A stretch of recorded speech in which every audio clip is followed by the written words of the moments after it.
Assalamualaikum warahmatullahi wabarakatuh. Perkenalkan, saya Nelly Dias Pratiwi, mahasiswa Hubungan Internasional Universitas Diponegoro.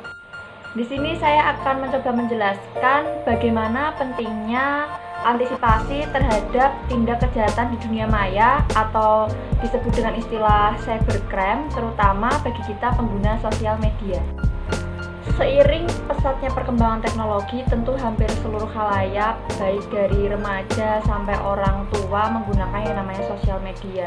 Selain untuk sebagai hiburan, tentu juga digunakan untuk berbelanja online di e-commerce atau di Instagram, di Facebook, atau order melalui WhatsApp dan lain sebagainya. Di balik sifatnya yang efektif dan efisien, tentu ada dampak negatif yang perlu kita waspadai, yaitu adanya tindak kriminal seperti penipuan, contohnya yang terjadi di sosial media.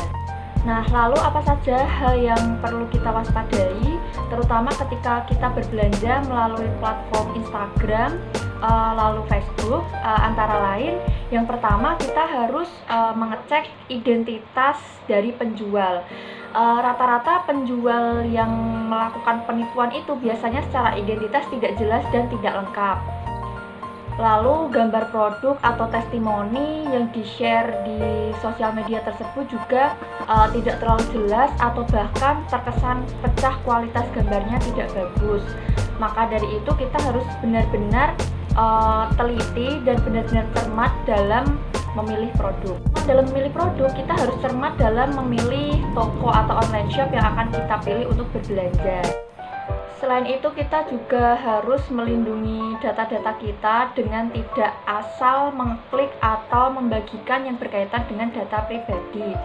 Nah, saya juga ada satu tips, yaitu ketika kita merasa ragu ketika berbelanja, terutama di Instagram atau Facebook, itu kita bisa mengecek nomor rekening dari owner online shop tersebut melalui fitur yang bernama www.credible.com, di mana di dalam fitur tersebut apabila nomor rekening itu sering digunakan untuk menipu, maka akan muncul keterangannya. Selain itu, ketika terjadi sebuah kejanggalan-kejanggalan, kita harus antisipasi sedini mungkin. Kita juga jangan mudah terkecoh dengan harga yang murah. Rata-rata para pelaku penipuan di sosial media itu menjual barang jauh lebih murah daripada harga dari pusat. Murah, namun murahnya itu tidak masuk akal. Karena apa? Secara tidak langsung itu akan mempengaruhi kita, maka kita harus cermat dan hati-hati. Selain penipuan yang berkedok melalui online shop tersebut, kita juga harus hati-hati ketika kita mendapat SMS, telepon, atau WhatsApp yang mengatasnamakan pihak tertentu.